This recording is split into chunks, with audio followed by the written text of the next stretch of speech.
Blynd Submyshynz, where DIY bands submit songs for us to listen and react to blind. Every week, we'll bring a guest from the underground music, arts, or entertainment scene to help you sort through mountains of new music. We go in blind, so you don't have to. Blynd Submyshynz. Hey, everybody. I'm not going to talk this time. No, you can. Hey, everybody. Welcome back to today's episode of Blynd Butthurt Submyshynz. JD Submissions. No. This is our second take. I liked our first take. He pranked me, but I just stopped for too long, and then it got awkward, and I'm just weird. like, I don't want it to be weird. Anyways, we have a kick-ass guest today. I don't want to ramble too much. We're going to keep it short. We don't want to keep him waiting because he's professional. Yes, we went to our first show this past weekend. We can talk about that a little bit. Broom. Broom, yeah, JD's got the shirt on. In honor of Broom.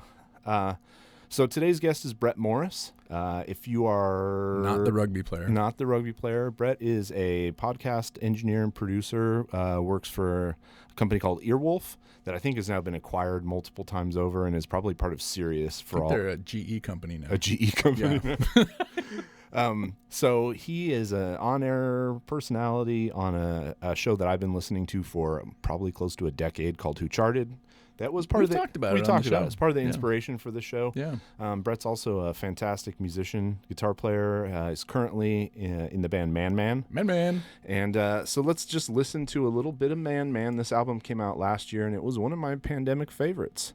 So this is the album Dream Hunting in the Valley of the In-Between, and this song is called Cloud 9, Nein.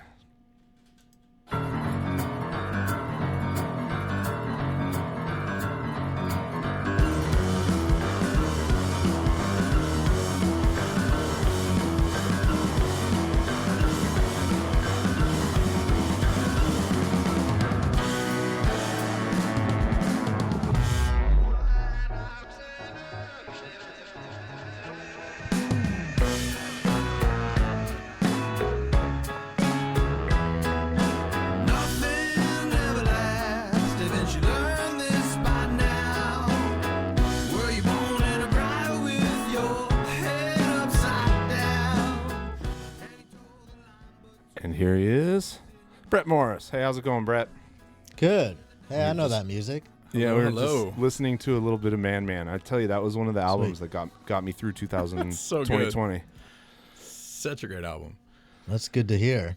Yeah. So we already gave a little bit of an introduction. One of the things that always makes me happy when I'm listening to Who Charted is when Mr. Bungle is referenced, and I feel I can hear the echoes of Bungle throughout. Man, it's like a chiller, less, I don't know, like groovier, jazzier version. Coked up, yeah, Mr. Bungle. Less frantic. What are some of your primary musical influences other than that? Beyond that, yeah, Bungle is a huge one. I mean, and then of course like Faith No More, cousin of Mr. Bungle. Like I was just listening to Real Thing like literally yesterday in the car, and I never ever get over that album. Like, no, it's that's just great. So perfect. Mm-hmm. That is definitely one that has lasted.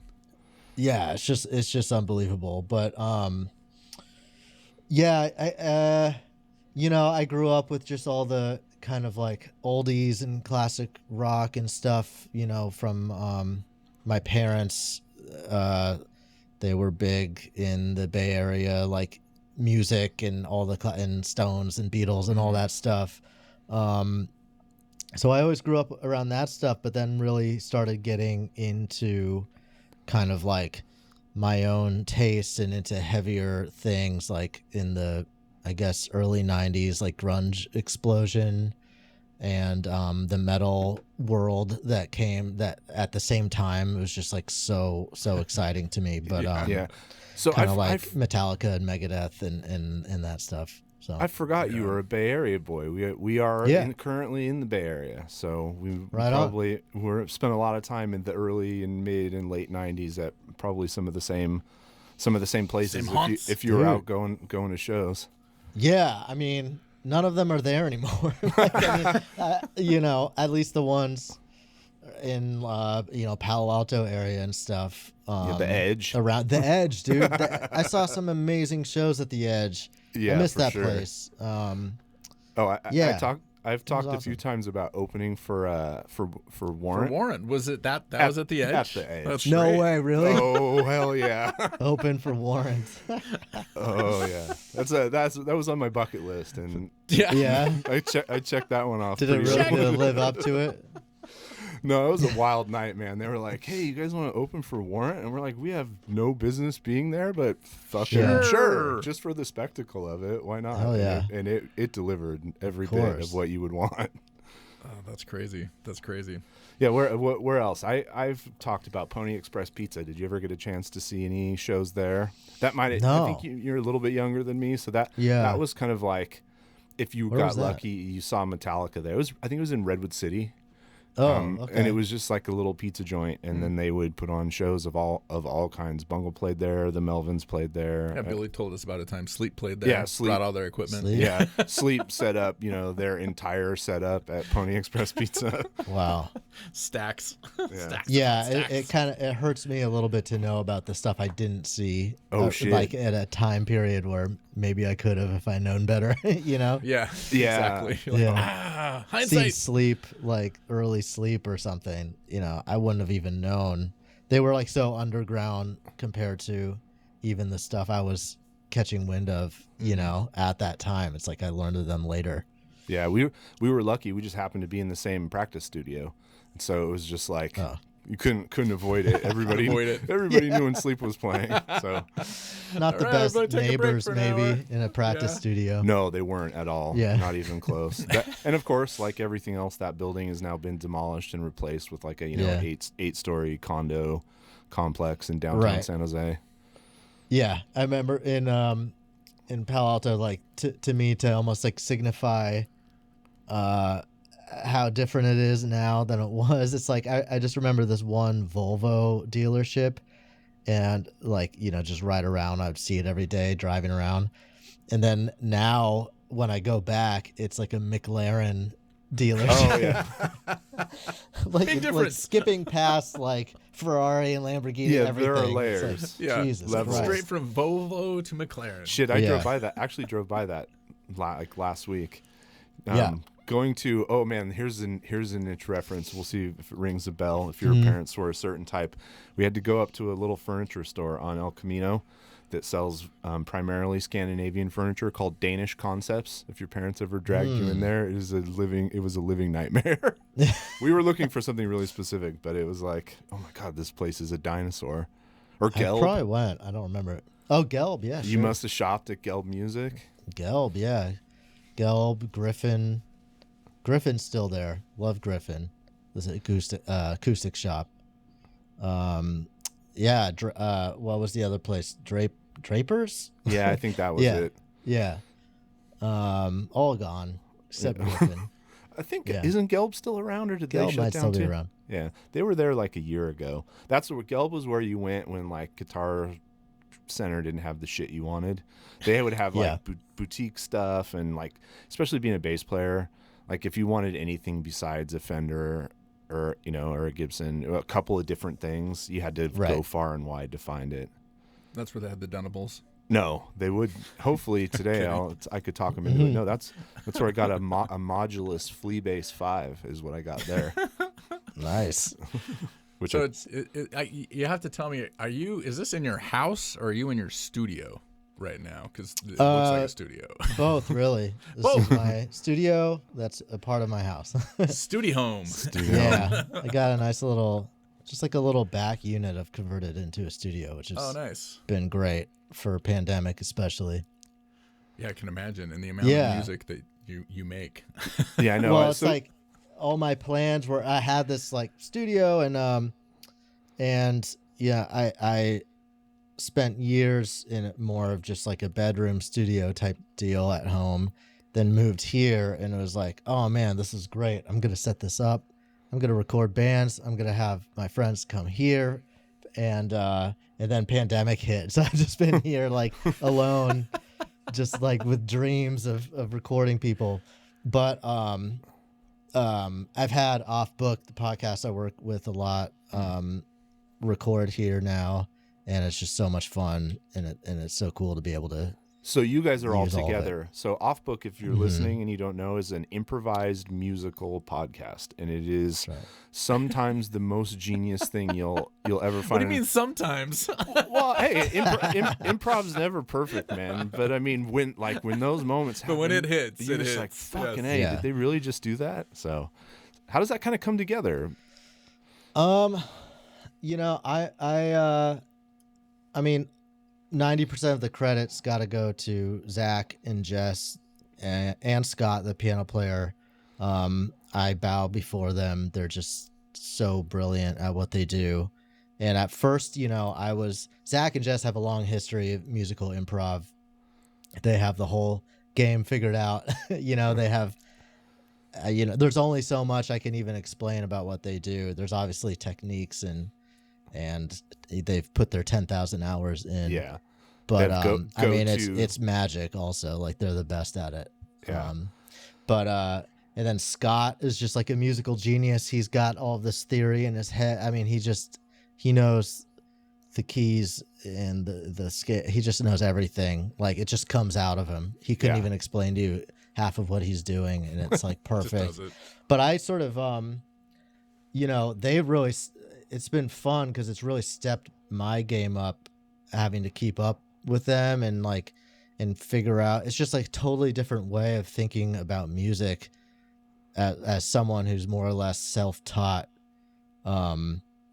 You know, and I felt like I could jam. Obviously, like, jamming with people is very different than like improvising a song with them. And actually it's been fun because usually when you jam with people, the most annoying thing is like you're staying on the same key the whole time, and no one knows how to pull the trigger to like do something else. Go somewhere else. Yep. Shift You it gonna a do little something? No, bit. you're gonna do something? No, you're gonna do So something. this is wild. It's like it's just shifting everywhere, and you have to do a bridge now and a chorus. You know, you can feel it coming, and you gotta know something to do there that's gonna sound right.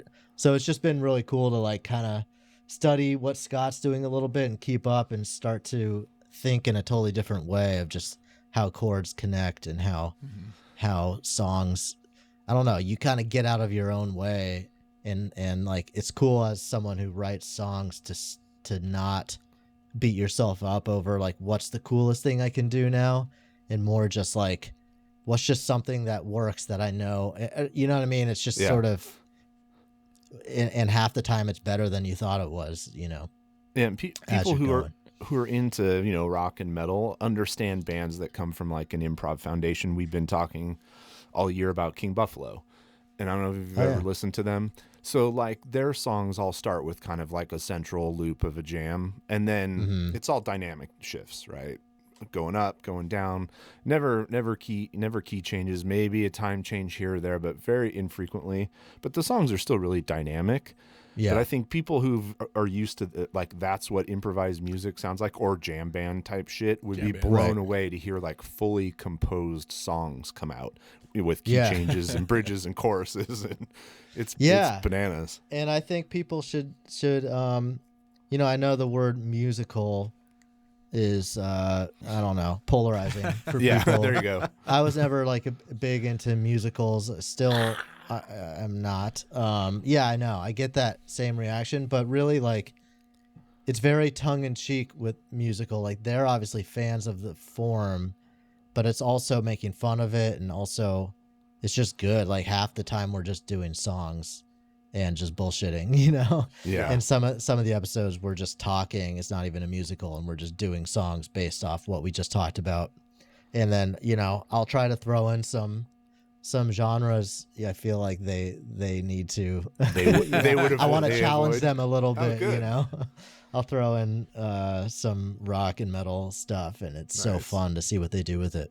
Yeah, that's fun. There's a band we really love called Dreadnought from Denver. Oh yeah, and we sat through their set at Psycho Las Vegas a few years ago, and I was like, that's a totally different approach to writing songs. So I talked to them a little bit and did a little research, and several of them have like deep musical, you know, backgrounds, like doing stage musicals, and it was like, these songs are like songs in a musical. They're not; these are not like regular rock or even metal songs, compositions. There's a different like storytelling form of musicals that's I think would be good for anybody to have in their quiver for writing songs. Quiver, that was good. I like that. Jesus Christ. Sorry. No. I know what you meant, D&D. No, I think of that more as like a shitty marketing bullshit. I almost hit myself when I said it. Don't worry, I'll call it out. All right. So tangent number one. So you're forming your own sense of what kind of music you like. You're starting to get into heavier stuff. Then how does that move into starting to play music? Really, my dad plays guitar, and he had sort of the classic a dad band, literally called the Dads. Oh God. You know what? But I got to give it up. Like, they're good. They were really good, and it's funny, like, moving out of town and getting more experience and meeting more people. And then you realize, like, something you thought was very particular to your life or experience is totally ubiquitous. Like every dad band you realize, like, has the same set list, the same, like, it's just very funny. I guess the boomer experience, they all had the same idea to form these bands and play. Oh, I know exactly what some of those songs are. Yeah. But I will say they were tight. They were good. And I learned, and it was obviously like I just gravitated towards music fast. But seeing him play, and then my older brother, I had piano lessons at a pretty young age. And I had a great piano teacher who was just like, he was just really fun and funny, and had a great sense of humor, and it was just fun to, like, learn stuff. And then, but my older brother started learning guitar, and he was, I got a lot of stuff from getting passed down from him. Yeah. And he'd be like, oh, check this out, like, this Nirvana album just came out or whatever. And I'd be like, whoa, in that kind of Beavis and Butthead mentality and stuff at that time too. It was like, what's something I can, like, that makes you feel like you want to headbang like those guys, Smashing something. Yeah. Exactly. So you couldn't really do that with piano. And then he would start making fun of me. Oh, everyone plays piano, but what's really cool is guitar, So I'm like, all right, I'll learn this on my own and show you. So you didn't do the classic route, which would be, I already play guitar, so here's a bass. Like, you just play the root and follow along. Don't get in my way, Buster. Yeah, no, I played, I started with guitar, and it's still my main instrument, and then everything sort of flowed from there. But I grew up just sort of around music. My brother would have bands. I would step in with them sometimes, like during breaks, and be like, hey, can I play something? Or, it was hard to form bands though in my generation or era or whatever. It just, like, everyone sort of moved to hip hop or pop or whatever, which I liked, but there was like less of a just like a big communal push to be like, let's all form a band, man. I felt like a little on my own listening to some of this stuff. If you're in the, like, late 90s, early 2000s in Palo Alto, you're already getting to the point where, like, who can even afford practice space? And the Sure. practice spaces that existed are starting to disappear. I think about it now. If I was a teenager and wanted to start a new band and just didn't have a place to practice, what would I even do? Because there's no space available, and what is so expensive. I just don't even know how kids get started. Yeah, I mean, I feel like you figure out a way if you really want to. Yeah. And what I hope is that people still want to, but it's hard to imagine. I don't know, like I mean, rock in itself is kind of like, people roll their eyes at it at this point. I know. It's hard to find weird where the pulse is, Mm-hmm. Yeah. Well, but then you hear people say things like, oh, nobody's making good rock and roll anymore. Nobody's making good whatever anymore. And I'm over here like, I got 1,000 bands on day. Bandcamp I could send to you if you would just listen to them. And there are, little pockets. Like Psycho was the first big festival in kind of the heavy scene that happened. It's probably going to be the last one this year. Mm-hmm. And it went off. And when we've gone, it's a real mixed crowd. It's not just like a straight metal dude crowd. And then I heard the beginning of today, the episode that came out today, and you guys were talking about that. What's her name? Olivia Rodrigo. And Brooks Wheelan said something about, or you said something about kids are playing instruments. Like this is an artist that's like forcing kids to think about picking up guitars and stuff. That's cool. Yeah, I mean, I see on Instagram and TikTok and stuff, you'll see things that are trending musically, and it's kind of funny. I feel like guitar now exists in this weird way on those platforms where it's like you're like a hot girl like soloing, and that gets like actually that gets a ton of attention. I'm like, that's where like the real guitar focus is now, or like I don't know. It's almost, in some ways I like it because it's almost back to an era where you got to show something on the instrument to impress people. Yeah. Or like for a long time, it was kind of like this anti-skill, anti-guitar mentality sort of in the mainstream. Yep. And I don't know. I think it's kind of opening up a little bit more now. But yeah, Olivia Rodrigo, it's like, it might be really basic stuff, but it's the first sort of guitar oriented stuff in the pop mainstream for a long time. So I think like it's gotta there was inspire like some people. The big controversy when Phoebe Bridgers was on SNL. And she was playing guitar and she tried to smash it at the end. The complaint wasn't, but she can play an instrument and sing. Like, it's not just, she's really talented. She riled the fuck out of the metal community though by playing at BC Rich with a capo on it. Everybody's like eyes were rolling so hard. It was like, who does she think she is? My brother had a BC Rich, like a rich bitch, and it was so cool looking, and it was just funny, like all those switches and knobs. And you would just pretend you knew what any of them did. Oh, dude, I just got rid of like a early '80s Mockingbird bass, and same thing. It had 60 switches, 14 knobs, and something that slid. I don't know what that is. I don't know who we just had this conversation with, but like, how many fucking places do you need to adjust your tone and EQ in your signal chain? Like, why do I need all of that, and then all of that on my pedal board, and then all that on my amp? Like, what are you doing? Just give me a volume knob on my instrument, and then we'll go from there. Something to be said for just flexing it, showing off all the switches. Yeah. Yeah, and BC Rich did quite a bit of that. There are some I think they made a few of those like 9 strings where the high strings are all doubled up. And so the way they had to string that is like the tuning pegs are like down on the bottom of the body, and they look insane. I think Lita Ford plays one that's like that. I love that she's still fucking kicking it. Is she? I follow her. Yeah. I follow her like great. Whatever, Facebook or Instagram. And she's on top of it, man, and can still play. Still a killer performer. Nice. I see a lot on Instagram, like the real players that are super impressive to me, are almost like doing stuff that I feel like I've never seen before.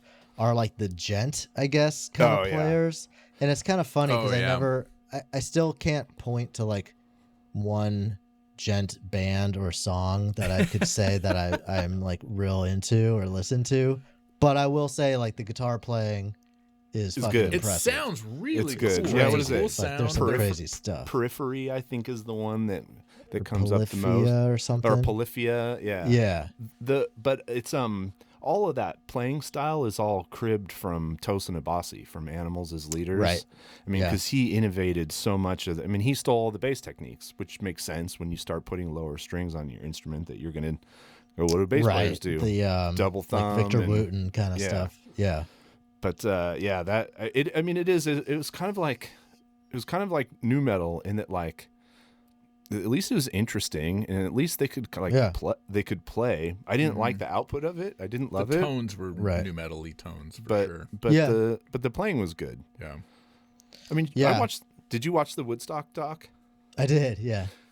when Limp Bizkit comes on, it's kind of like fuck those guys, but that is kind of undeniable. That Isn't exact it moment. funny now when you look back and you're like, all of these old battle lines that you felt so strongly about? I don't know how you guys felt about it, but I was like, I guess it was almost a luxury because there was so much.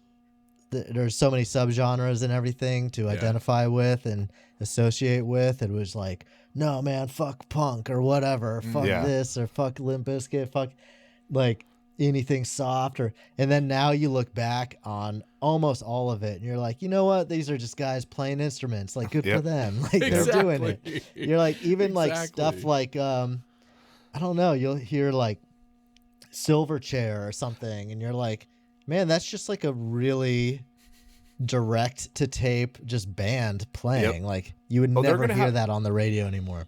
Oh yeah, that is not the first time Silverchair has come up on this show, and and there is a lot of secret Silverchair love out there.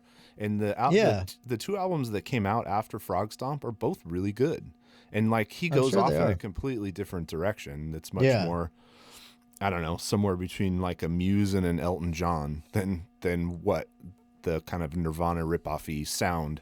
Or the way people associated Frog Stomp. But I mean, the kid was fucking 16 years old. What were you doing when you were 16? Not playing on MTV.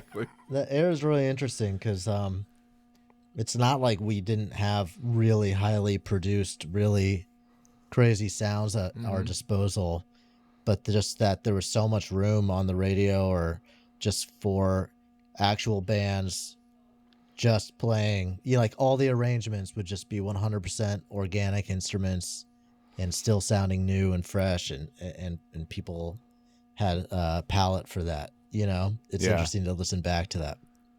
Yeah, now we have kids. My oldest is going to college, and it's interesting to watch how they consume music, like how they formed their taste versus how I do, and both of them have a much more broad musical taste than I ever did, and I think it's just because they have access, because it's so easy. Yeah, it's everywhere. I mean, Stella got in the car the other day and plugged in her phone, and the Raconteurs were playing, and I was like, fuck yeah.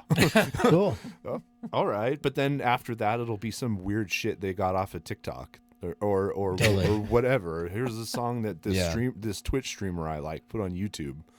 And then the Raconteurs plays, and then the Beatles, and the other one's the same way. It's crazy.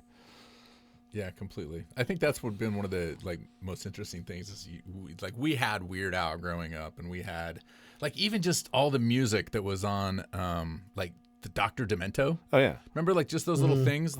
They were funny to listen to on a Saturday night, but you wouldn't put them on a playlist on Spotify. But our kids do that. They do. Yeah. No, that's not a real song. That's not a real song. No, this is my favorite song. I remember my nephews starting to play because they really just didn't grow up actually with music, musical training in a way, the way I did. It just wasn't a big part of their life, hearing all the classics and learning the history and stuff. So it was just really blank slate. But then at one point I heard one of them listening, or something with Smash Mouth came on and they knew all the words, and I was like, how would you know all the words to All Star or whatever? And it was so far before Shrek, their right? era. Because they saw Shrek. No, it was because it came from memes.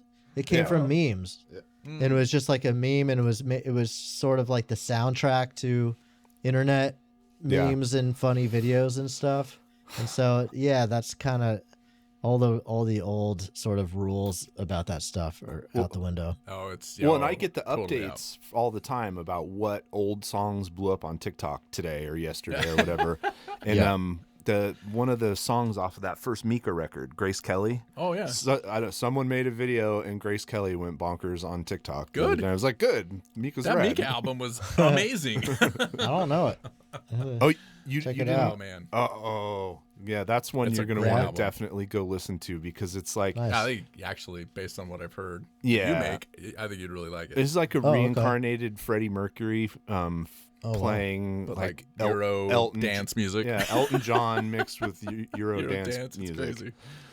Yeah, he's. I mean, he even sounds so much like Freddie at times that he had to reference it in a song to like say I get it. I sound a lot like Freddie Mercury. Put time out. I know what you're thinking. Yes. I sound like Freddie Mercury. Yeah, that's such a cool meta moment, because when you think about in the writing process or in the studio how he got there. Like, was he self-aware, or was there like a producer engineer go like, but like a little less Freddie, Freddie, and he's like, oh, fuck it, more Freddie. If you sound even a little bit like someone else in music, like you are told that all the time. It's so annoying. Yeah, you know what I mean? Who do you get told? Well, I don't know. Haven't you had the thing where like you play a little thing you've been working on or a riff or something, and then the first reaction is always like, that sounds like this, or you know, or, that feels a little like this, and it's never the thing that you want it to sound like. Oh God. Oh dude, my worst night in the studio. I mean, this guy Sean that used to hang. I actually used to be in a band with him, and he's like a QAnon conspiracy nut. But then after I wasn't in a band with him anymore, he's just wandering around in the parking lot doing God knows what, and he comes in after we're done practicing, and he's like, fuck, man, that sounded really good. It reminded me of Seven Dust. And I was like, oh, fuck you. Yeah. A, because your ears are broken, because it doesn't sound anything like Seven Dust. Yeah. Or was he just fucking with me? I don't think he was smart enough to just fuck with me like that. Well, I think what he was saying is he's a Seven Dust fan, and he thought you sounded like them, which means he likes you. Oh, God. It could have been Godsmack. That's what so That's it what I was a told compliment coming from him. Yeah. See, those are the kind of bands where I started losing. Yeah. Like for there's sure. There's a reason why rock became kind of like a punchline. Yeah. Oh yeah. Yeah. I feel like it was that wave. And at that exact time, Scott Stapp in that documentary, like, yeah, that post grunge wave, man, where he just had some bullshit thing he said. But what happened was, heavy music fans, if they were really into it, went deeper into the underground and started listening to sludge or death metal. So or I've discovered that Right. it all still exists, and that it was actually became a genre called Midwestern metal. No way, really?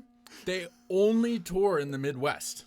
Wow. They don't tour on the coasts. All of their tour dates are in the Midwest. So that's because that is who they appeal to. That's how you catch Puddle of Mud in 2021. Exactly. Right. Yeah, that doc really, like, it just reminded me of how much that sort of, like, the actual people, maybe on the surface level you'd be like, oh, this is all just like white dudes listen to or whatever.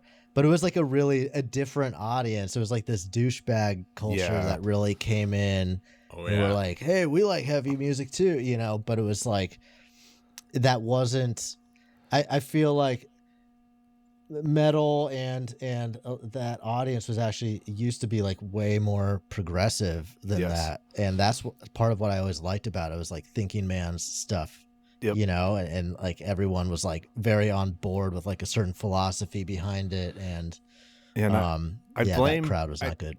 I partially blame Mike Patton too, because Epic was like so broadly like appealing, and it opened the tent so wide to what had previously been a much more niche thing. Oh, you mean you're blaming him on nu metal? That whole culture. Because and I won't tell the story because I told it before, but I witnessed this exact moment that you're talking about. Maybe the birth of it was a legendary Mr. Bungle and Melvin show in Orange County in 1992. And the gates were stormed by a bunch of Faith No More Epic fans, and they booed the Melvins off stage, and Mr. Bungle rioted, and the show ended in about 40 minutes or something like that. And it was just like, we were like, oh, wait, who are all these people, and why are they here? Why are they here? Well, that's Orange County, too. Yeah. I blame Orange County Bungle in that fans. situation. Probably, but you know, that crowd in Saugerties, there were probably a bunch of people who flew in from Orange County to see that show in 1999. For sure. Ugh. Yeah. Yeah. So what was the first band you got in? Like actual, like regular practice, playing shows out, trying to do the thing? Oh, man. Let's see. The main, like, I guess the first band I felt like I was kind of like working in, I don't know, I had various bands, you know, through school and high school and college, and sort of like I had a college best friend drummer, that I was really close with, and we'd play all the time and play parties and stuff.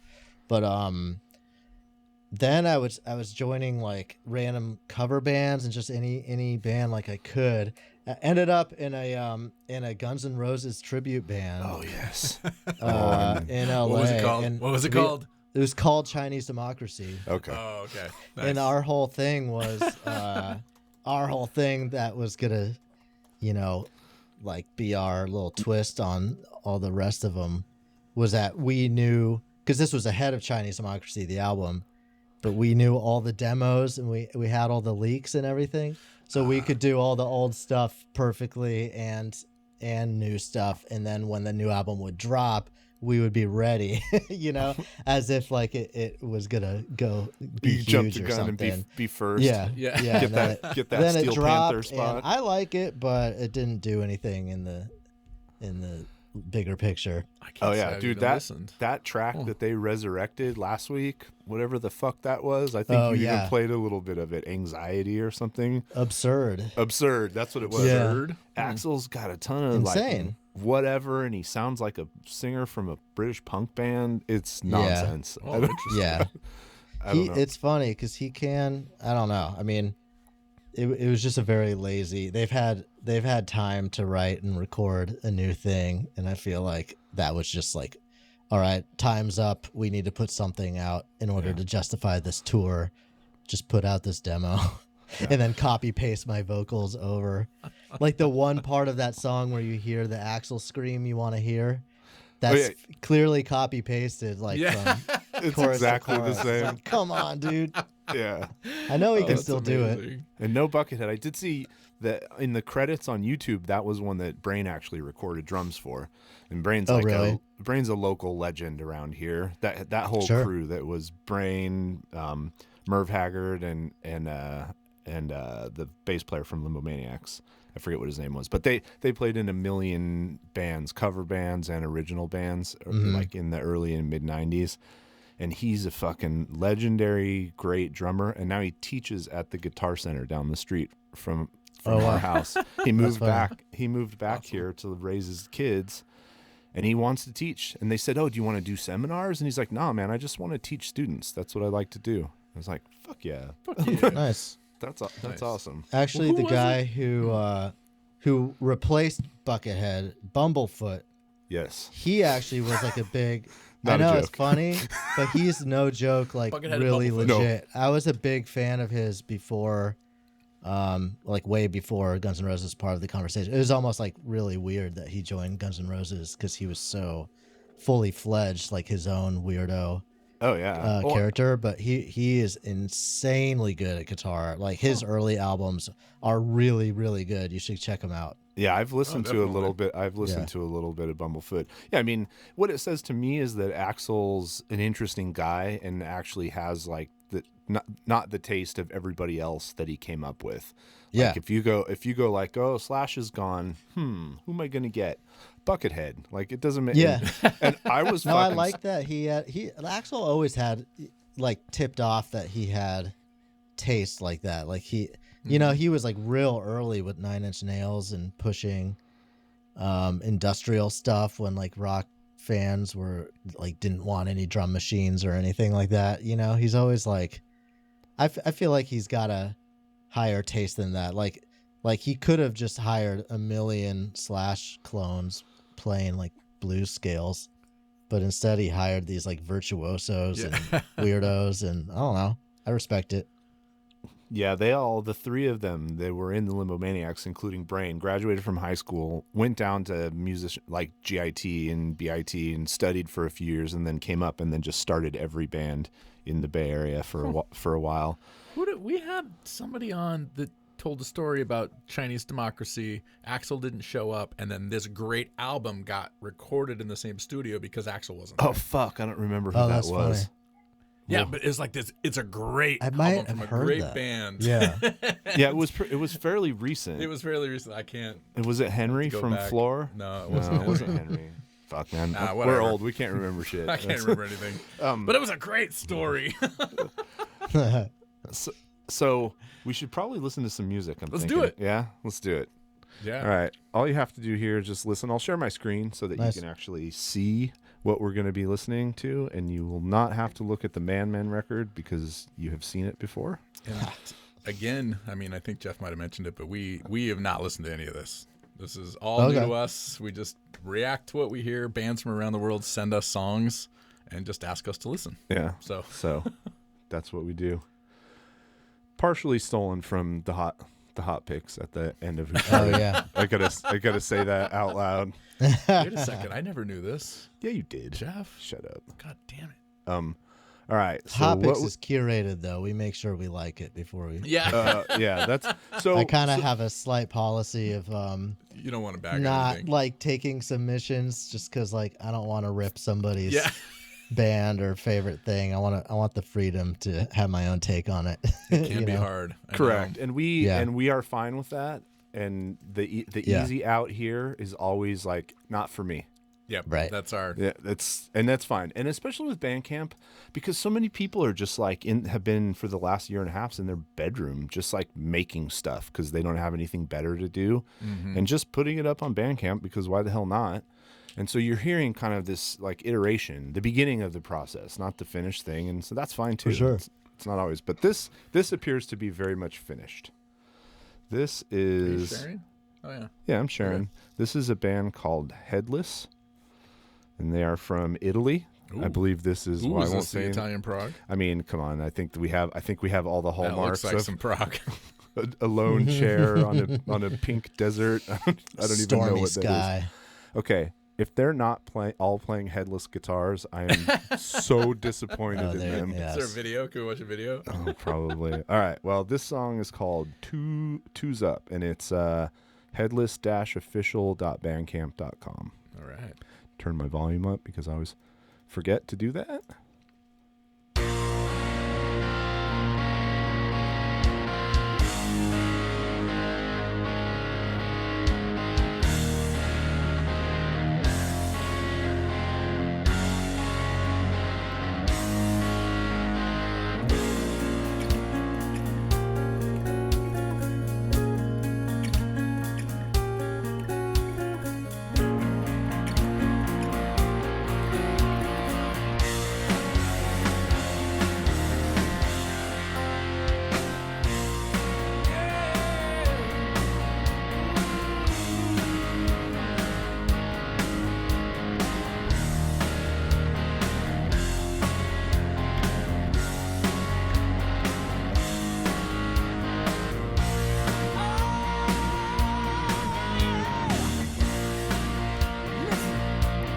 Listening.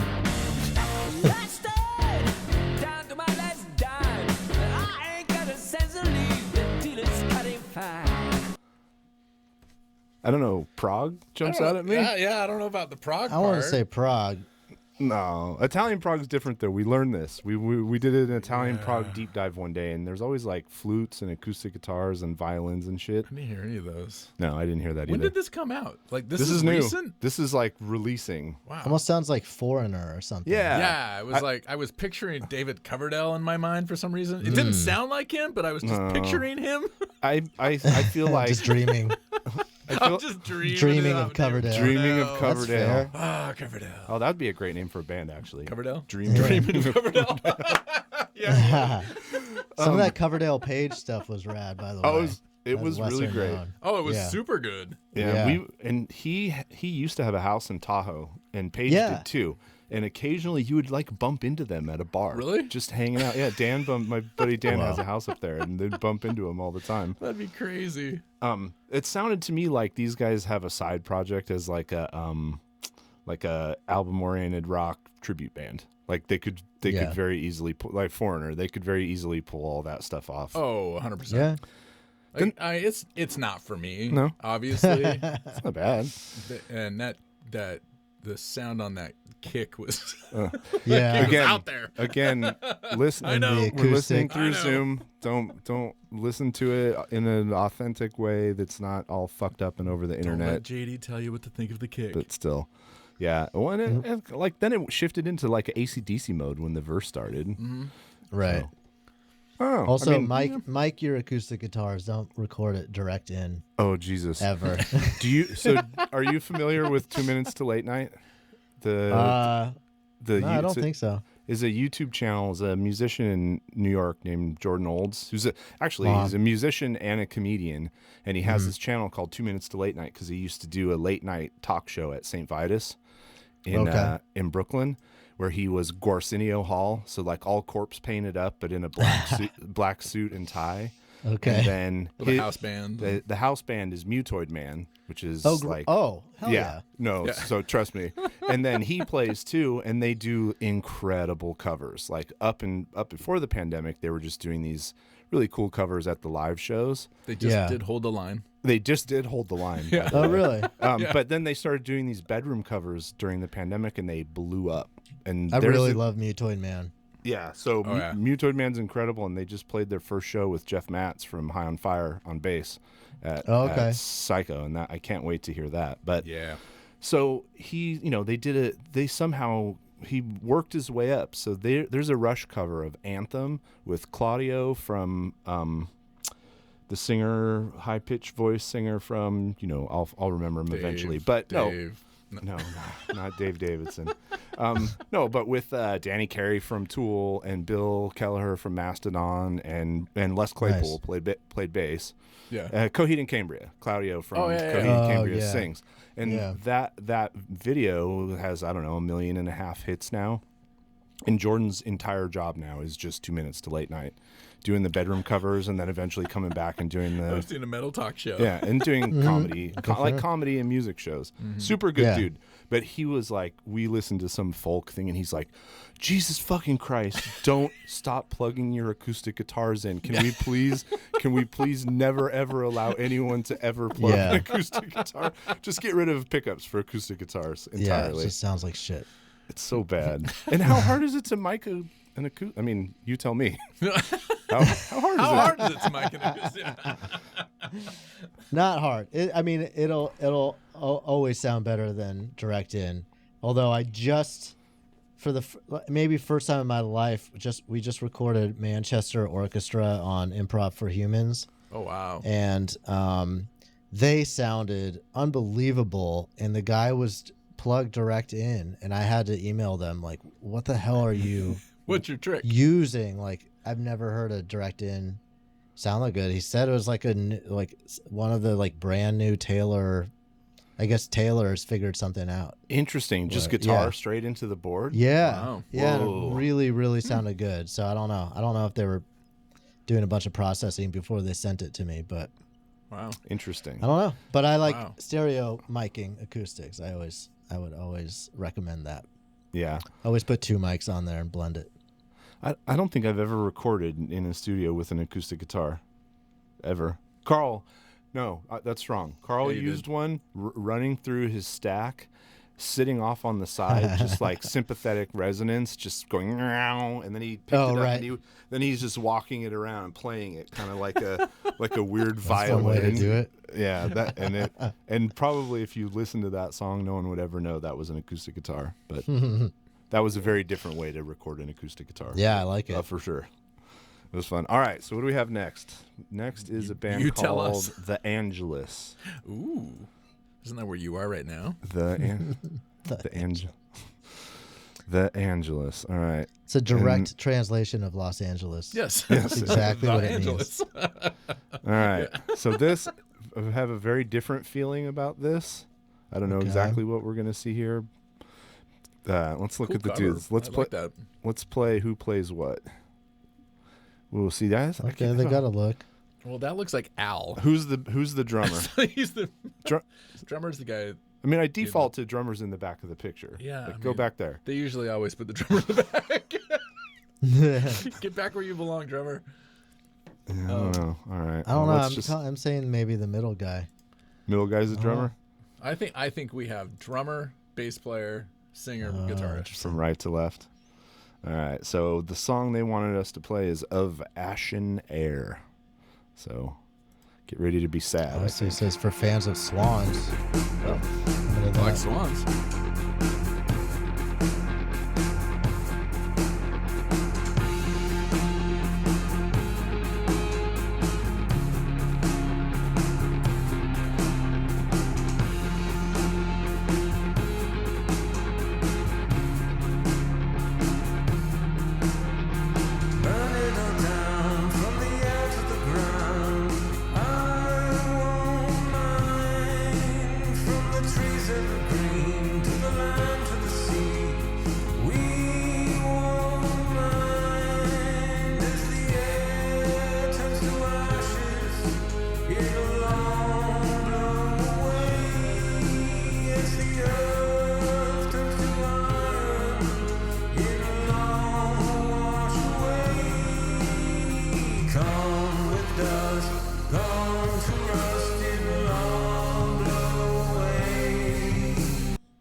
that. Mr. Morris? Yeah, I like it. You know, like it's tough. It's tough to like to blow me away sometimes with I bet. with this stuff. But not even just me. I don't know. It's hard to find new sounds. Yeah. In this thing, but that sounded pretty good. I like the intro a lot. Mm-hmm. Yeah, that's one where I would probably listen to it and I'd forward you the link. I'd forward the link to JD. Yeah. And go, hey, I think you would like You this. might like this. Just like when we were at Psycho and Wovenhand was playing, and I was like, okay, that I'm like, I love this. That exists. Yeah. Good to know. Which Psycho were you at?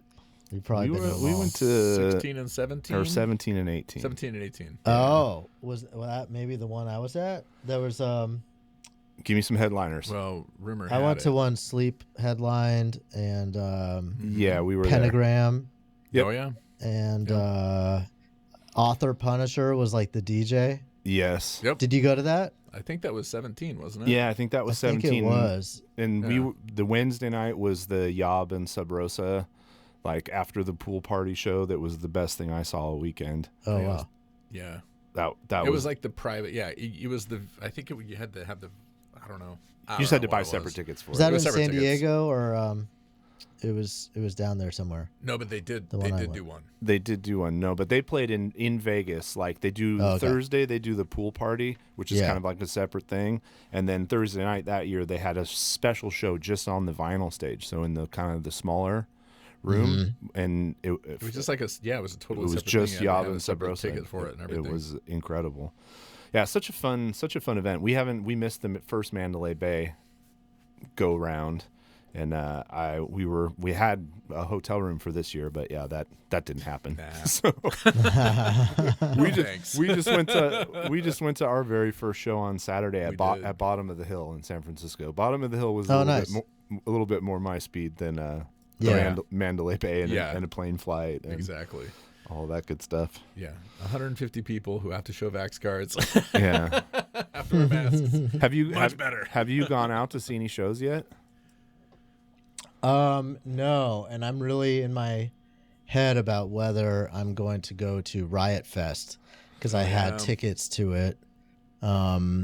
And I still do technically, but I'm not sure whether it's a good idea or bad idea or whether I even have time. So I'm kind of like really debating. Yeah. But Faith No More and Bungle is playing that, and a bunch of other bands. Yeah, it's a great lineup. So This it's a is pretty really- good lineup. Yeah. This was, three not localish, but smaller bands at Bottom of the Hill. It was maybe like 2/3 full at the most. Everybody Yeah. was actually wearing masks, and they have an outside patio, so you could like go outside Yeah. and get some air. And Nice. so it was like an ideal soft entry into going Soft entry, I into like that. going to Yeah. see shows again. I feel like I would have freaked out at Psycho. Yeah. Um, yeah. Psycho Fest was one of the craziest concert going experiences I've ever had. Yeah. Oh, really? Yeah, it was Do like tell. that was just because of the way it was run and everything, like the one in San Diego that I went to. I think it was San okay. Diego. Yeah, so that was Oh, when yeah. he was still doing the Southern California ones. It was North Yeah. County or LA or San Diego, yeah. Yeah, Yeah. it was That just was before what we were talking about. Oh, okay. Yeah, it was just nuts because it was 3 full days and nights, and there was no entering and exiting, and it was all Whoa. indoors. Yeah. And it was just like, you better really fucking love sludge metal. Yeah. and I do, trust me. But I mean, that's a lot. It like just 3 full days of like crazy down tempo, pot Yeah. smoke everywhere, like. And then Author Punisher, who blew me away. He was almost my favorite part of the whole He was thing. great. He's He's so great. Author incredible. Punisher blew my fucking mind Yeah. that weekend. I never heard of He him toured before with that. Tool right before the pandemic. Yeah, he opened for He Tool opened on for that Tool last Yeah. tour. The coolest thing ever. But I just remember, and I love the show, but it was tough by the headliners every night to Yeah, still you're be like ready. 'Cause Yeah. I've just been God, like especially my if you head can't go blown in and off out. every day.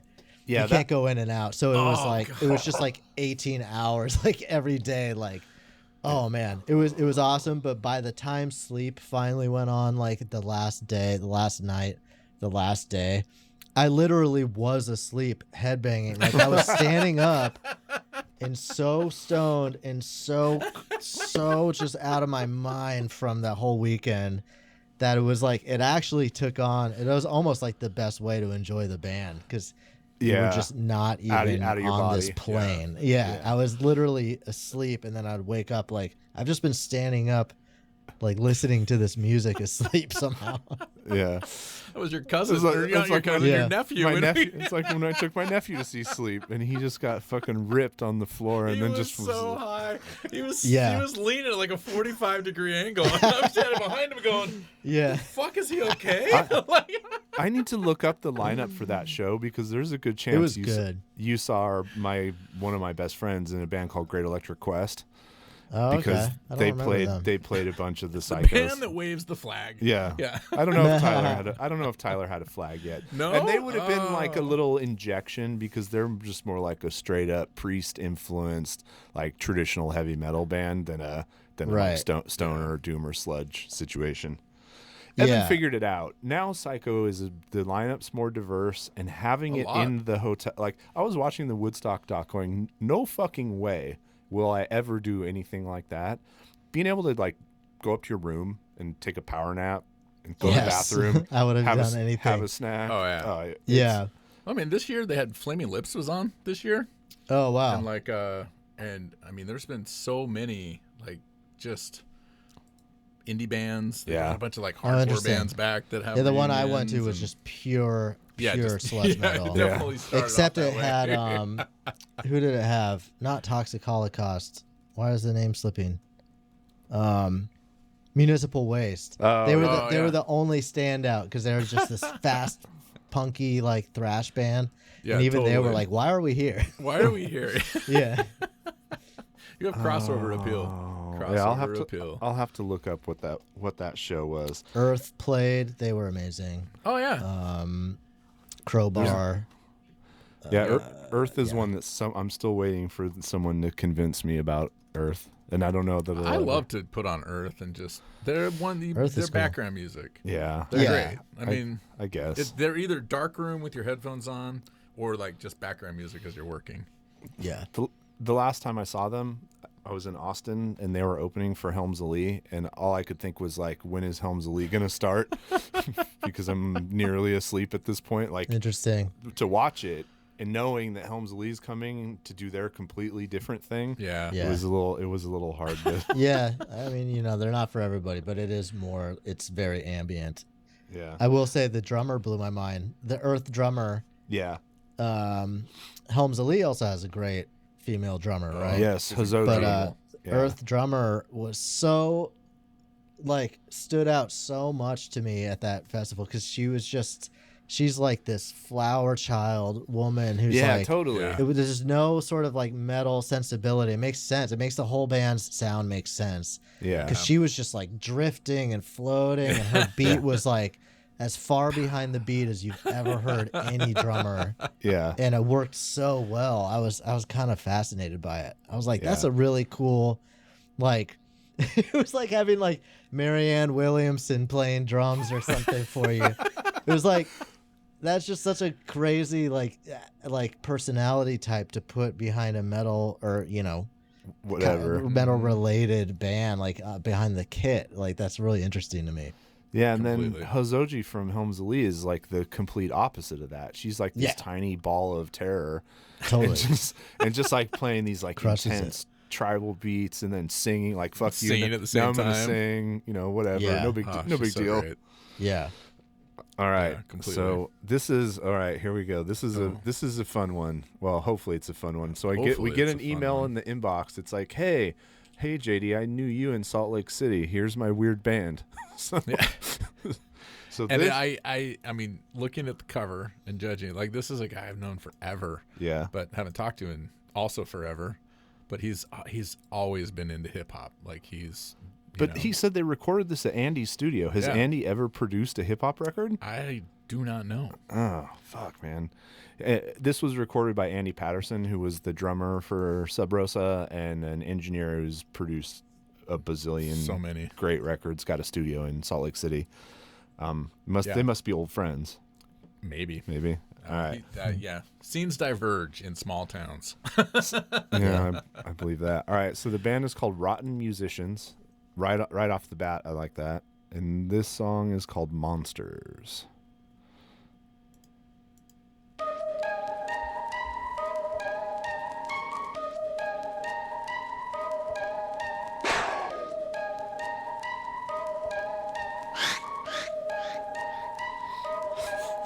I'm a Hydra. I know you want me to pick a side. I'm a Hydra. And I'ma hurry up the early retire. I'm a Cyclops. And I'ma see right through all your psyops. I'm a Cyclops. And I'ma forge this sword in my high tops. I'm a Banshee. All right. Just like listing monsters? And Yes. it's like a line that goes with every monster? I'm in. Oh Yeah, my God, man. this is awesome. It's like I'm trying to follow your story, but you keep switching universes on me. What are you? I don't know, but this is Cyclops in high tops. Sound like great. Buffalo Bill on vocals. Horrible Cyclops. I would fuck me. So Jay, it doesn't really go as far back with the podcast as I do, and he doesn't know all the the musical lore and all the stuff between you and Howard, whether it's Oh, the sure, yeah. Dragon Boy Suede or the music on the podcast or the summer Yeah. albums. So I had to give him a quick Tutorial. tour. Wow, it's Yeah. a wild ride. This is we of course punctuated, I think, with watching the Goo Cruise video, which is Okay, great. I think is probably the way to go. Goo Cruise is pretty great. If you don't know what I'm talking Sign it about, up. Brett's partner on Who Charted, Howard Kramer, is a musician, a rapper, a singer, I don't know, and has a An brain artist. He's an brain artist. that's wired, I think, different than any other brain I've ever come Any in other contact human. with. Any other human being. I can't even quite figure it out, but he has these fucking wacky, crazy rap albums as Dragon Boy Suede, and then the summer albums are great, just about how great Yeah. every song is, just a variation on why summer's great and why all the Yeah. other seasons are not great. I And why- agree. I totally Why agree. it's great, but then also why he's stressed out and why you're breaking the rules and not quite getting it right.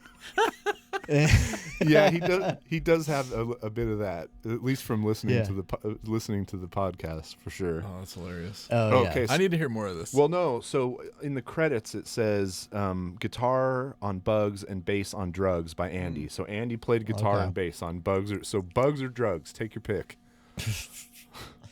I want to hear Bugs. I feel like Bugs is just going to be, I'm a cockroach. I'm a cockroach. Yeah. I'm heroin. I mean, is this? I mean, if it is, it's brilliant. Let's do it. Okay, All right. Bugs.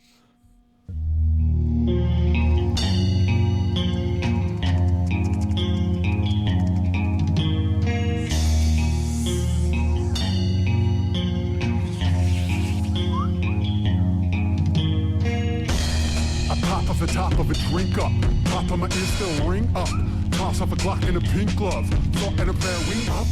I'm bottles and bottles of bail, only like sound of a whale, around to the town of the tail. That push on the fat like a snail. Can't live without our clubs, can't live without our drugs, can't live without our hugs, can't live without our buzz. Bear to the hive with a pollen, tree full of fruit for the fallen, like a high pollen count that'll wipe us all out, and the only thing left is the bugs.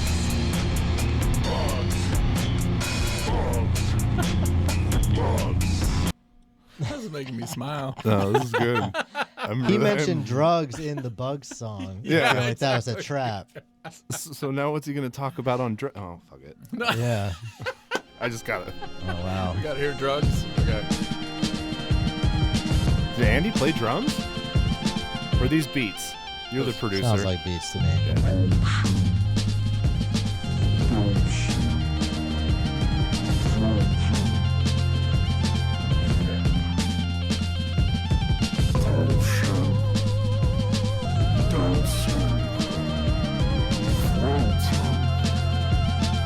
This is the best one so far.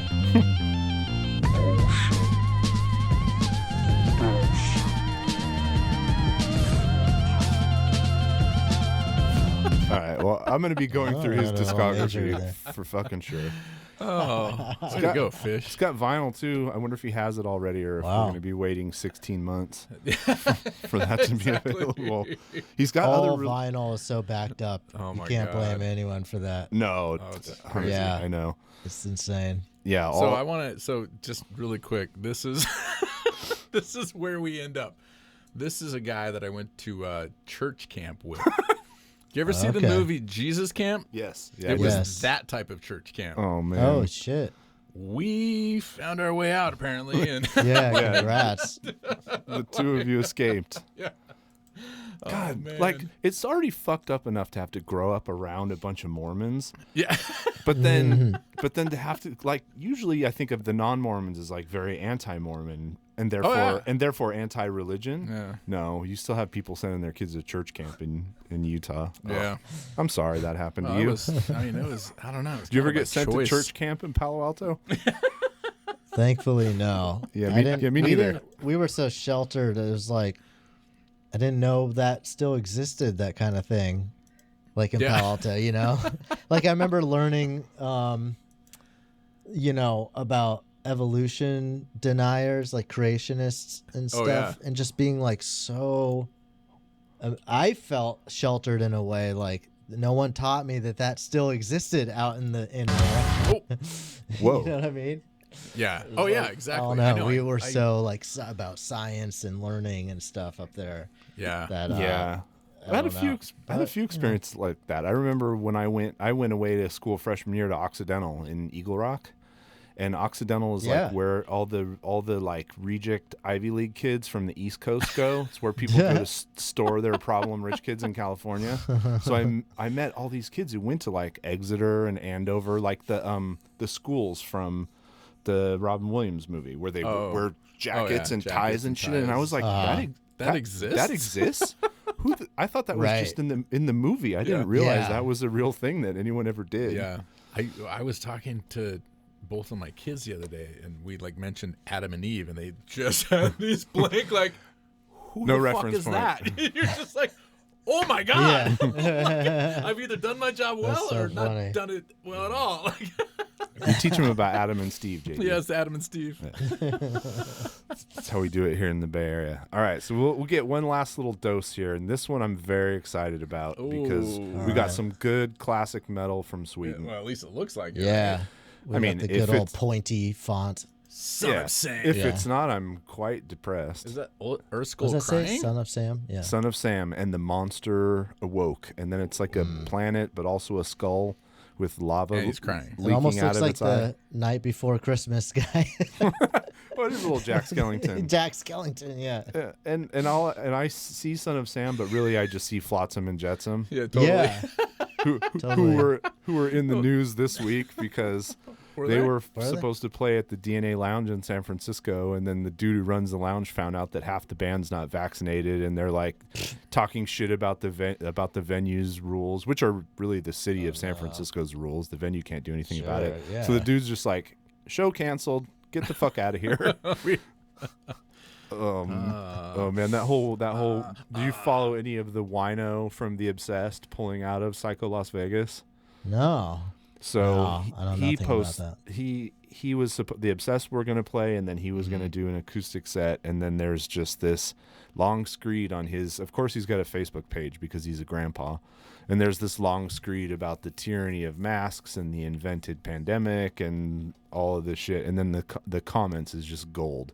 It's just like 10,000 comments of gold. See you later, wino. All right. And The Monster Awoke by Son of Sam. This song is called I Am.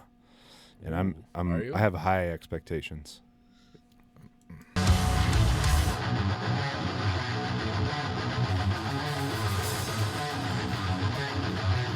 It's a cool tone.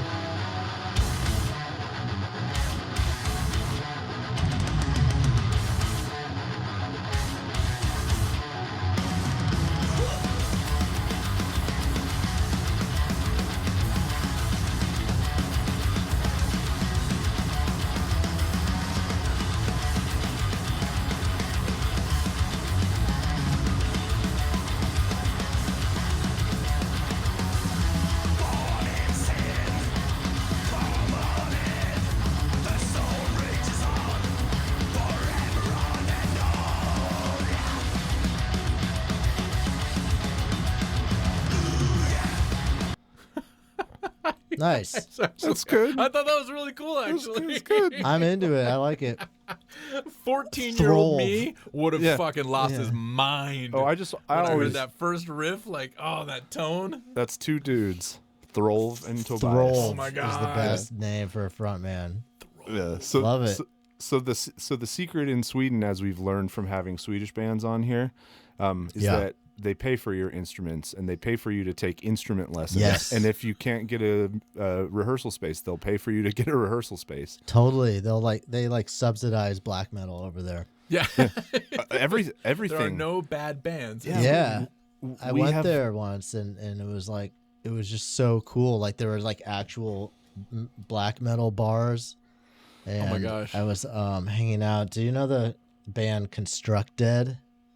No. Remember No. them? Like I don't know. Dead They at were, the They end? were, yeah, with Dead at the end. I just have I was kind of friends with one of the members, and then so we were hanging out there, and it was just like it was so crazy to be in a. I heard stuff like that, like how the government like supported them practicing and everything. It was so cool. Want people to be artists and all different. Yeah. No, they encourage the arts here in Sweden. One, and it's funny because what? because they have all kinds of like this. It's such a small place, but the scene's really fragmented. So there's like black metal, there's a hardcore scene, and a bunch of popular hardcore bands have come out of Sweden. Oh, yeah. Then you got bands like Meshuggah, which really, if you want to go to the root, that's the beginning of Gent, in my opinion. It's not exactly, but like they're the Black Sabbath. They're where they buy got that. the idea for it. of Gent. Yeah. But then there's like sure. like Horizont. There's like this like throwback kind of like retro 70s twin Oh, guitar. yeah. They do it all. They do it. That's all the stuff that kind of Graveyard and stuff. Yeah, Graveyard, Saturn, Yeah. Lucifer. They're Swedish, right? That's Nick. Yeah, that's Nikki Anderson. So from the Helicopters. That's I get my they're Swedish. Scandinavian countries No, they're Swedish. mixed up all Yeah. the time. Then you got Max Martin writing all the pop songs. Oh Jesus Christ, that Yes. guy is prolific Yes. as hell. Yeah. And everyone that came before him. Does he ever do interviews? I don't. Well, did you watch the Mark Ronson series? No, I didn't. I think there was a pop. Wait, was that the Mark Ronson one or the other one? There was one on Netflix. There's two pop music series. There is. There's Yeah. two pop music series, and one of them had a whole deep dive into the Swedish pop writers.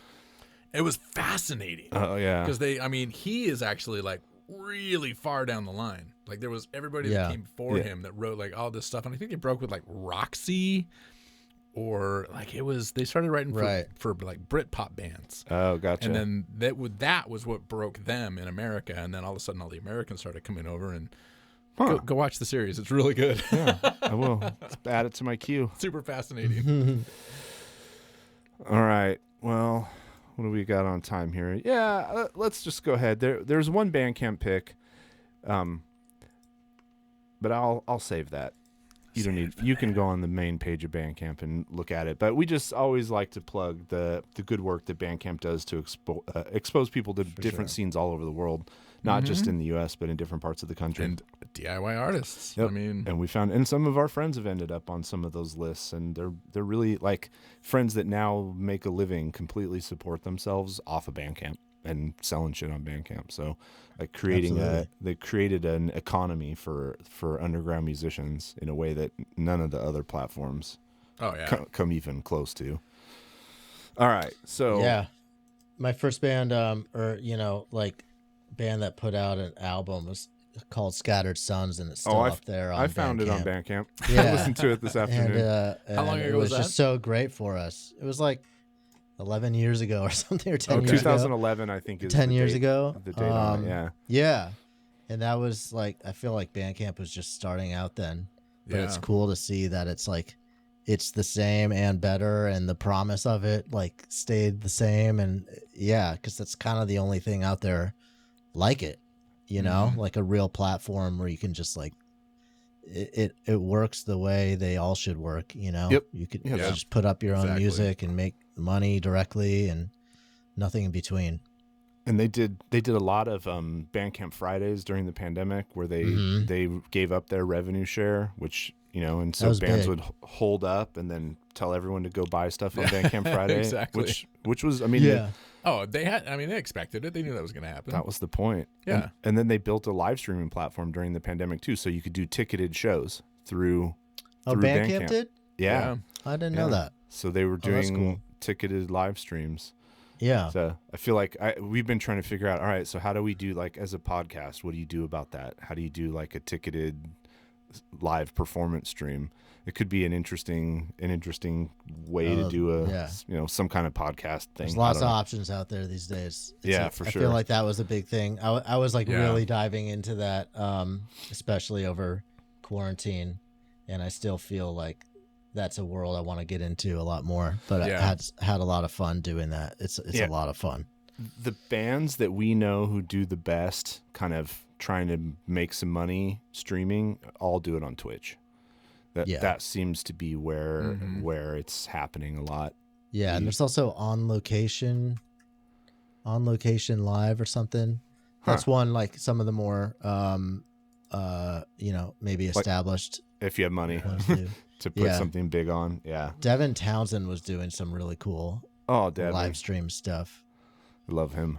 Yeah, amazing. Oh, Dice. There was one the Spotlights live. There was an app called Dice. Oh, okay. That's what they specialize in. Have you listened to that band yet? Spotlights. They're on. I don't think so. They're on Ipecac. They're on. Oh, cool. And they're different than anything else. But it's a husband and wife, and a bass player and heavy shoegaze. Yeah, it's heavy shoegaze. Okay. Super good. Yeah, super good. We play it for Howard. He'll love it. Yeah. I'm always so excited. Like maybe someone's gonna play something like dark and depressing and shitty sounding, so we can hear him get bummed out by it. I'll sneak like some of that in there, but I always have to put it through like a slight filter of something he can make sense of. He won't just like freak out about. Yeah. But I don't know, but I actually do, like, I really understand his filter too at the same time. Like, you do. I have some of that too, where in rock and metal and stuff, it's like you got to show me like something new. And I do hear bands and songs and stuff or something. A lot of it is in the production and in the tones and everything. Yeah. Just like something interesting thrown in there. It's tough to do the same old thing. Even with like, I feel like the last like big movement or whatever, I was like really like neck deep into was the whole like sludge and stoner thing. Mm-hmm.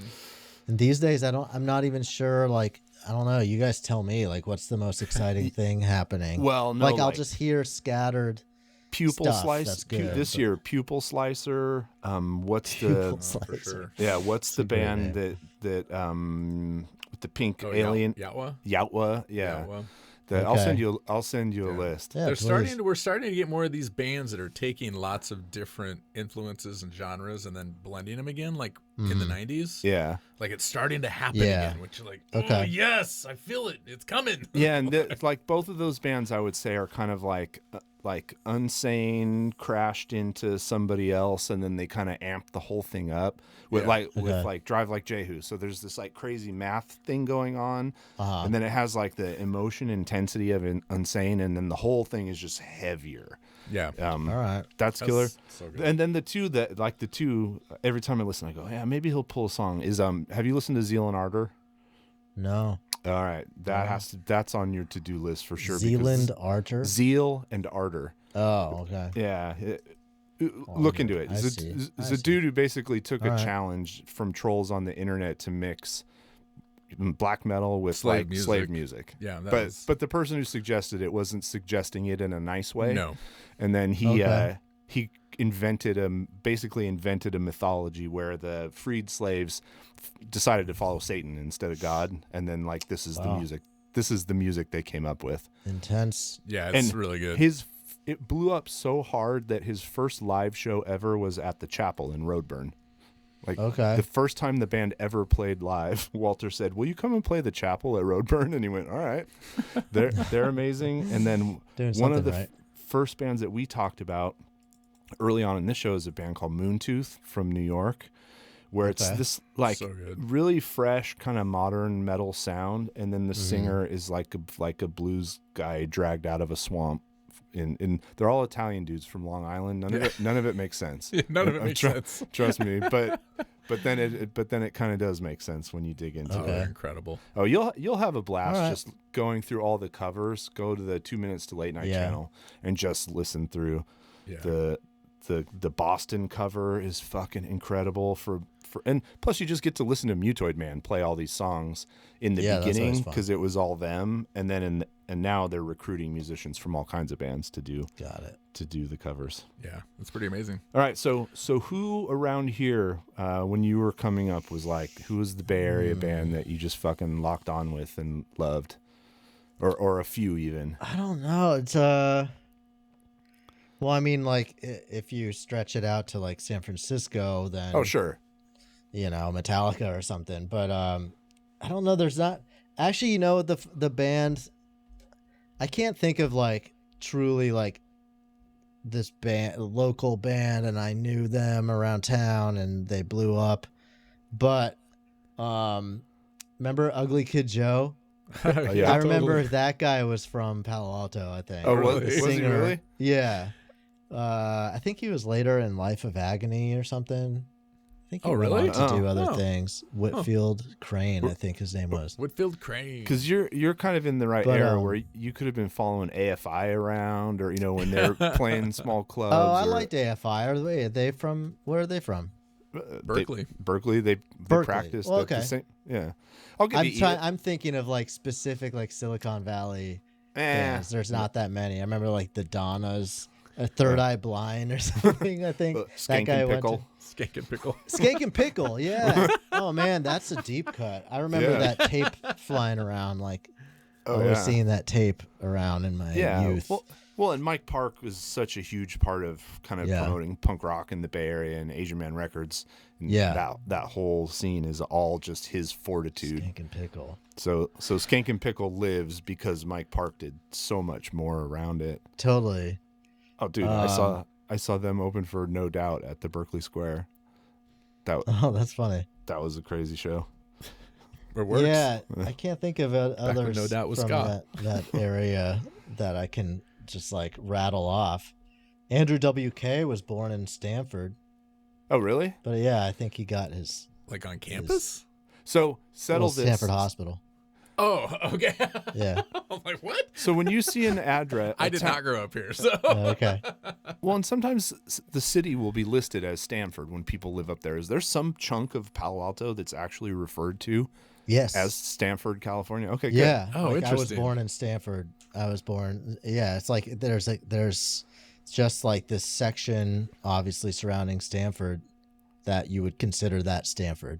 Gotcha. Oh, I think you would even put it on your address, but I'm not totally sure. Yeah, no, I definitely have seen it on addresses and had like my wife go, nobody lives in Stanford. That's not an address. You live in Palo Alto. And I was like, yeah, but maybe it is. No, you definitely do. There's Stanford living for sure. Oh, and a lot of professors and stuff, live around there. They get like hooked up with housing and stuff. No, but it's a nice little area. Wow. I went to elementary school around there and had friends. Is that like west of campus, kind of up the hill? I would say it's a little south of campus. It's just kind of surrounding it. Yeah. Gotcha. And there's Stanford Shopping Center and it's like a whole little region for sure. Oh, interesting. Yeah. Oh, I still anytime we're there, I stop at the shopping center to go to Schaub's Meats, to go to the butcher shop at the back of the shopping. That place has been around forever, and it's fucking awesome. There aren't many good butcher shops left, so it's always good when you see one. This is true. Awesome. Well, hey, what are you working on? What do you want to plug? I know. Shout outs. Sure. This is the season of season 3 for me. I have season 3 of The Neighborhood Listen, which is like in the middle of its run right now. That's a podcast like I adore, and I'm a character on it even. By mistake, I became Paul a character F. Tompkins, on it. right? Yeah, Paul F. Tompkins and Nicole Parker. Yeah, I need to get back and listen to that some more. It's very silly and fun, and like you can just escape into it, and it's just like really a joy. It's just a very like just fun. I think a lot of listeners like really just get a lot of joy out of it. We take next door posts, or we're not supposed to say next door. Yeah. Neighborhood app posts, and you know, like some of the crazy ones you see every day, and we kind of like we're characters within a fake neighborhood that gets these and posts, they like act out the post. What? I should have told you about this. So we talk about, you know, we talk to our guest is, you know, a comedian or whoever comes in and plays the character that's in that post or who posted that post, and they have to come up with like, you know, why, like what possibly was behind that, and it is really fun every single week. Also, season 3 of Hollywood Masterclass coming out actually next week, August 30th, episode 1. Super excited about that podcast I do with Sean Clements from Hollywood Handbook and Ben Rogers, and possibly the funniest like show I've ever been a part of, period. The first 2 seasons. It's good. Also like a sleeper favorite of some people. I just love that, and I do all the music for that, so that's always fun. Nice. I do the theme music for Neighborhood Listen too, by the way, and also season 3 of Gino Lombardo. Oh Jesus! Gino Lombardo show. John Gabris. Speaking of Italians in Long Island. Oh my God! I'm not gonna ask you for contacts, but I would love to talk to him sometime. Like if I need to fucking wake up, I just throw on his podcast, and the intro alone is like he's like yelling in his apartment at his dog and shit. Oh and yeah. Like, okay, I'm awake now. I'm ready. That's to go. one of my favorite theme songs I've done. By the way, that's where I got to really stretch out and play some riffage. You know, like an old school like radio drop. Opening, which is super fun. And Who Charted, Chugging Away with Howard, you can listen every week. Offbook, Improv for Humans. Oh, I definitely want to plug the Improv for Humans for Music vinyl record we have available for pre-order right now. That's recordings in studio performances of bands we had come in over the last like decade that I've recorded and mixed, and just like beautiful stuff. And we have a mountain of these recordings that we're sitting on that are just, in my opinion, amazing. Like there's so many we haven't got to yet that are still some of my favorites. Wow. But if this does well, hopefully we can release more in the future. But it all goes to support National Independent Music Venue Association, NIVA. Yes. And their mission to save our stages, save independent music venues. Yep. Yes. Which we have friends crazy. Yeah. who got grants from that and like stayed alive because of it. So nice. That's really good to hear. Early too, actually. Yeah. So all the proceeds like go to help them and whatever they need. And I feel good about that. I don't see a lot of people like, you know, supporting the venues, and they're in trouble. In fact, I think Bottom of the Hill got a grant from them, and also one of the grants that the city of San Francisco gave out, and that's part of why they're still chugging. Yeah. Yeah.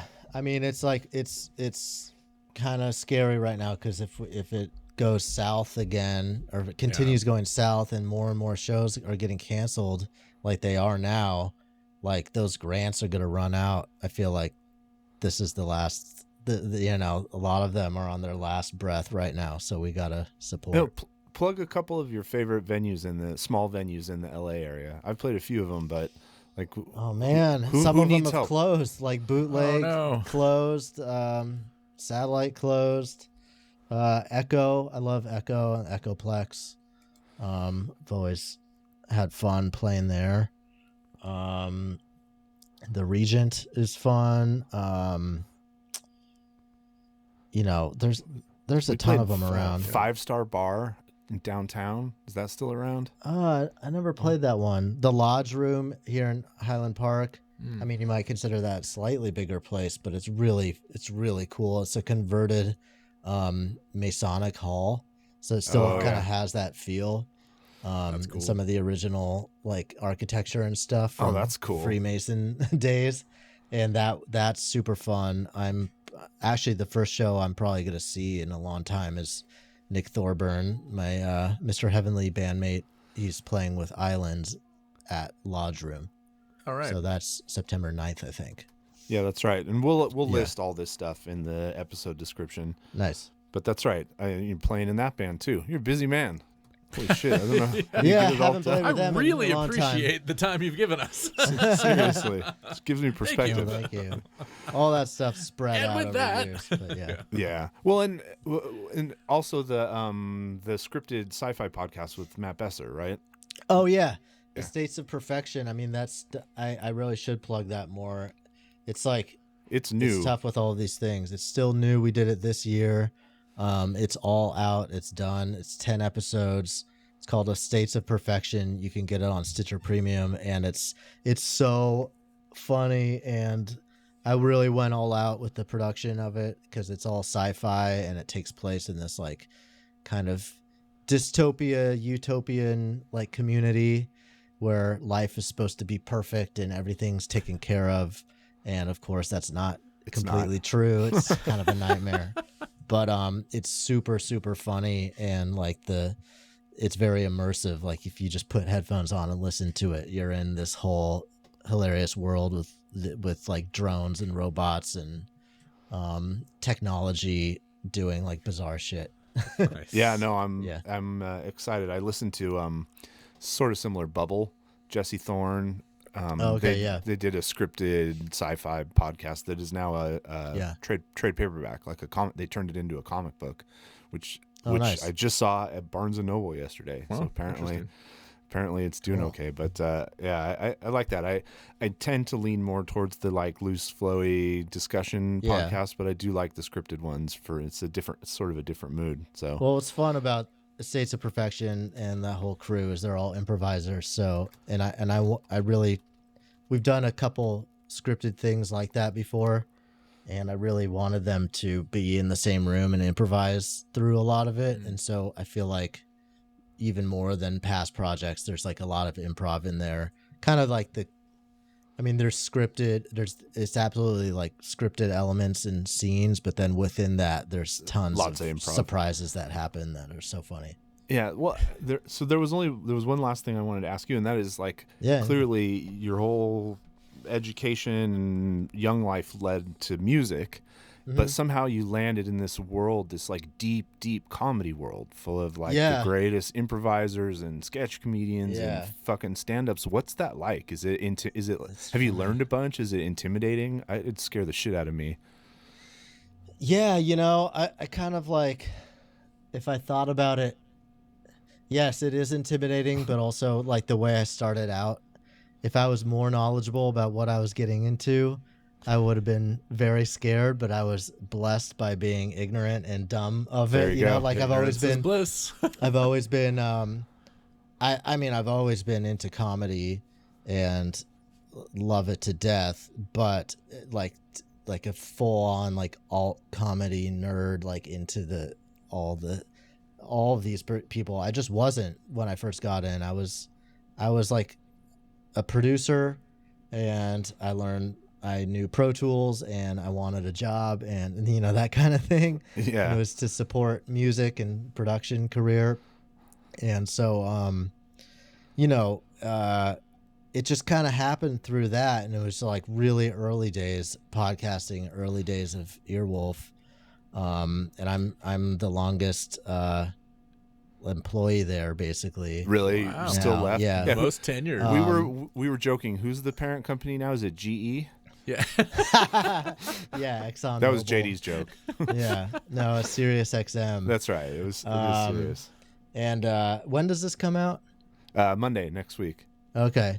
Yeah. Actually, I haven't even told like publicly, but I'm not going to be an employee of Earwolf by Monday.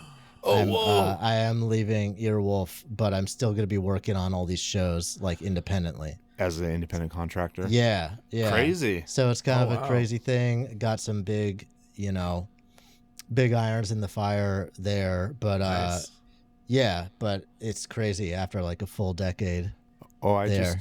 I just changed jobs for the first time in 26 years. So fucking get ready for it. Talk about intimidation. It is. Yeah, I don't know. It is intimidating, and like, but in a way, like when you're in sort of the eye of the hurricane, you know, like I don't really have the best perspective on like if I really thought a lot about how many people are listening, even like the smallest podcast, you know what I mean? They're bigger than any show you've ever played. Like, if you're thinking about, if you're thinking about how many people are listening, you know, to you speak, it's like, oh shit, really? I thought I was just in a room with, but I can't see them. People I like. Yeah.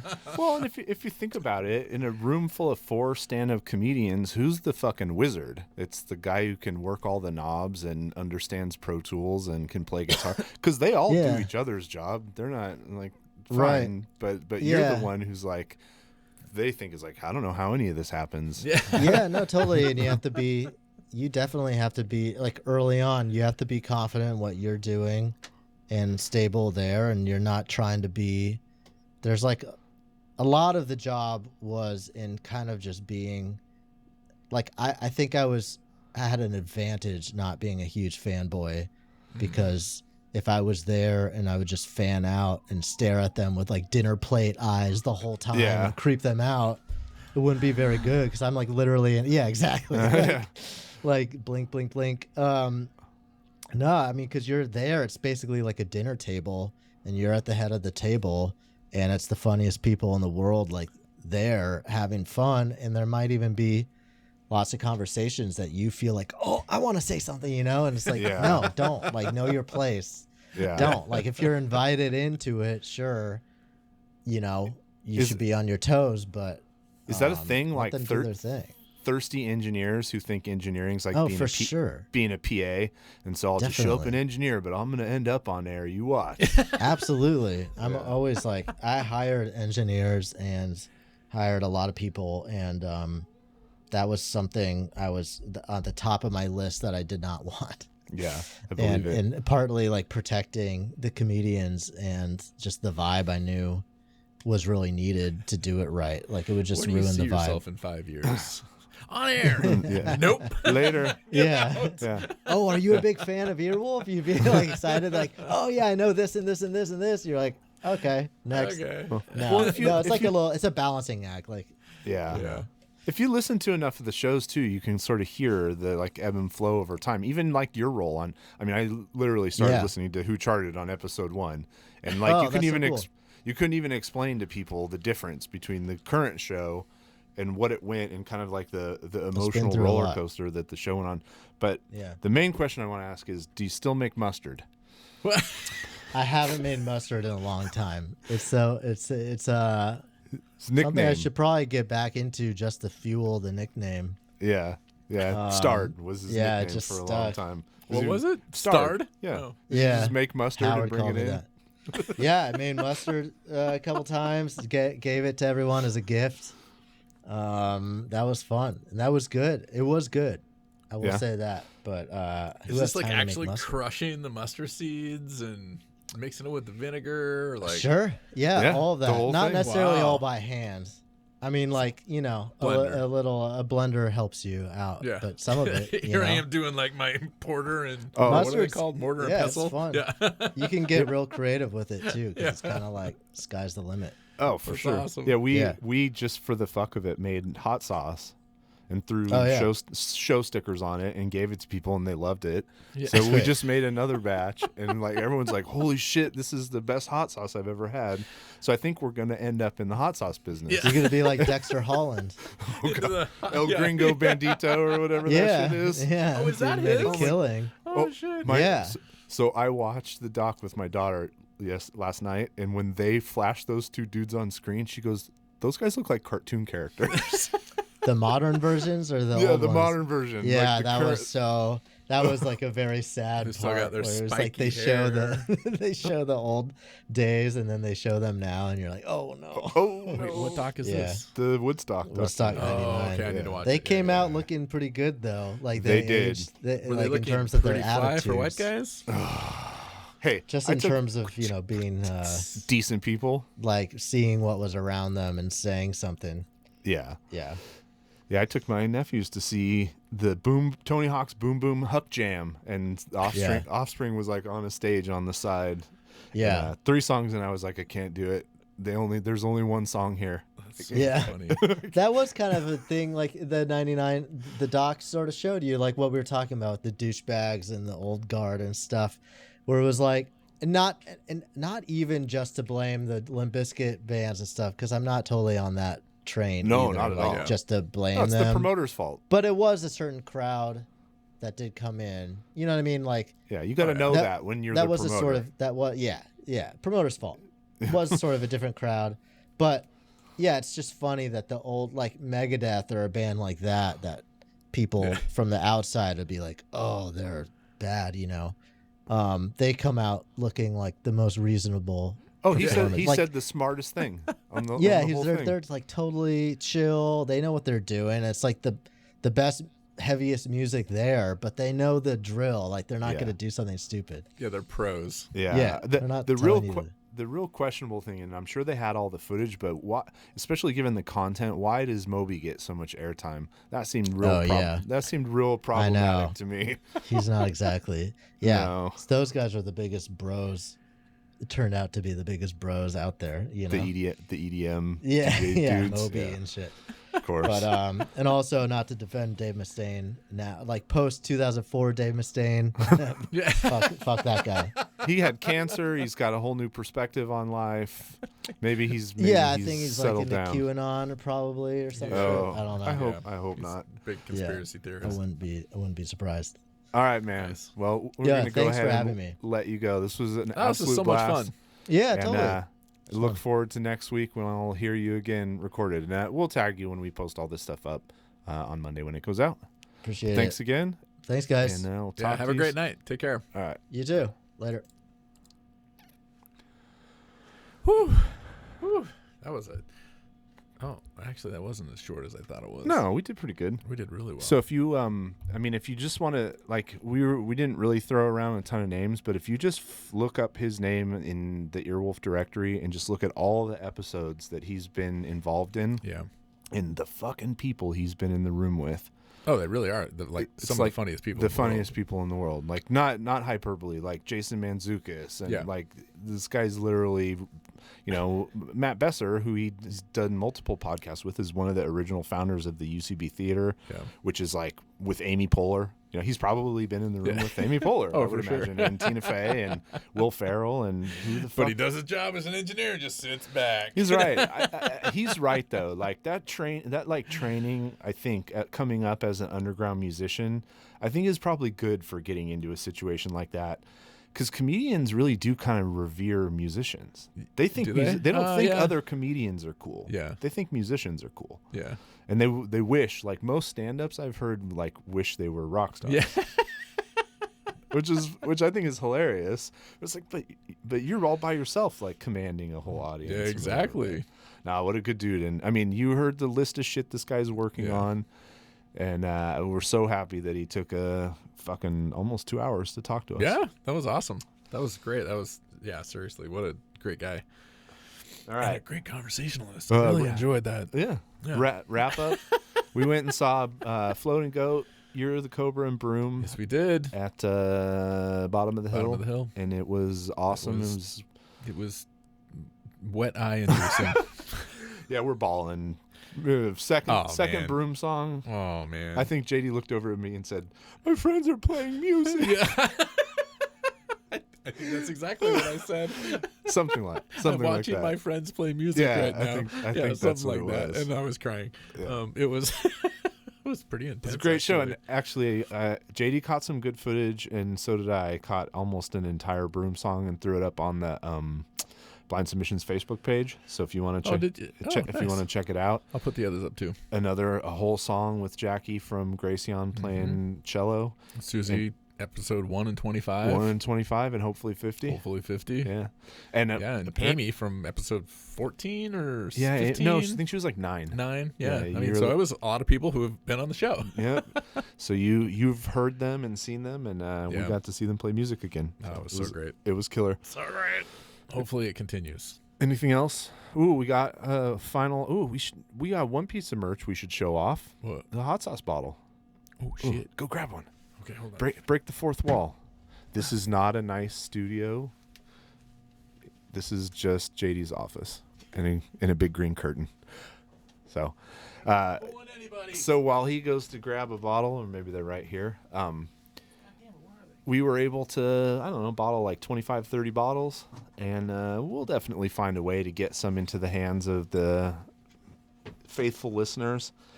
I might have to send one to Brett. The man made mustard. He understands artisan condiment making. So JD, I'm back. JD designed up some nice little labels here. If you're just listening, you can't. Oh man, you can't see shit. All blown out by the light. Anyways, Okay, YouTube. Go to our Instagram page. There you go. It's absolutely fucking delicious, if I do say so myself. Hey, like, I mean, As Sadie has been putting this on her toast every morning. Like, and my wife does not eat hot sauce. Like JD texted me today, we might have found a sauce hole. Yeah, a hole. I think we found a sauce hole. And I'm always down to enter a sauce hole. Yeah. No, it's a different kind of sauce than it's sweet. It's real sweet. It's really like there's a little heat on the back end, but it doesn't burn your mouth. And it's nicely filtered, so it's not chunky. It's like I like it on eggs. I had it on breakfast burrito today. Perfect use of it. Avocado toast. Avocado toast. I know a lot of our listeners love the avocado toast. Yeah, we got an avocado toast crowd, right? Yeah, totally. Sure. I love it. It is really. It's pizza. Put it on pizza every Friday. Honestly, it's so fucking good. I just put it on everything. But it's. You think by the way we're touting this, you'd think we were selling it. We're not. We're just going to give it. We're just sending it to people for free. It costs us shipping, but fuck it. Yeah, and it's mostly peaches from like the height of California. I mean, if you don't know, this valley that we're in, the Santa Clara Valley, was essentially born around farming stone fruits. So yes. Plums, peaches, nectarines. And we get at the peak of the season, I don't know if anybody gets a better peach than we do. And maybe somebody in Georgia would say something about it. I don't know. But our peaches are fucking delicious. And they're like real, I don't know, peach flavor is like in the sauce. You can taste it. So didn't cook it for very long. Got kind of sub sauce coming your way. All right. Well, I think that's it for us. Like, subscribe. I got caught up on all the videos, so if you're on Facebook, except for the solo episode that JD and I did, I'll do that one. You don't even want to see. No, it's that one's at least filmed in fucking 4K or 1080. True. It's like super high def. That's right, because we didn't have to use Zoom. Because we didn't have to use Zoom. The future. Yeah, the future. Yeah. So we keep posting shorts too. Yeah, I'm trying to do one every day. Cranking out shorts like a madman. So check those out. Cranking out shorts. We're cranking out sauce holes, and at least I'm not filling my shorts like a madman. He's filling his sauce hole with what he's cranking out of his shorts. And with that, this has been today's episode of Blynd Submyshynz. Excuse me, submissions. We out. Hey everybody. Whoa. Welcome back. Are we doing this? Let's not do this for too long. Hey, everybody. Welcome back to another episode of Blynd. Are we just going to I'll just let you do it. Why don't we? I don't know. What's going on? All right. We got to make this short. Yeah, we'll start over. We don't need to start over. Yeah. Oh, you don't like that? Yeah.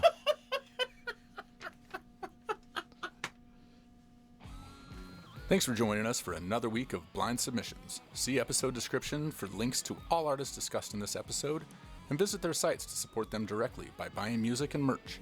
Share links to the podcast or YouTube videos with your friends, especially if they're in bands. Bands, if you want us to listen to your music on a future episode, please submit one song to blyndsub@gmail.com. That is blyndsub, blyndsub@gmail.com. Bandcamp links preferred, but not required. Find us on social media at Blynd Submyshynz. Full video episodes are available on our YouTube. Remember, we go in blind, so you don't have to. Blynd Submyshynz.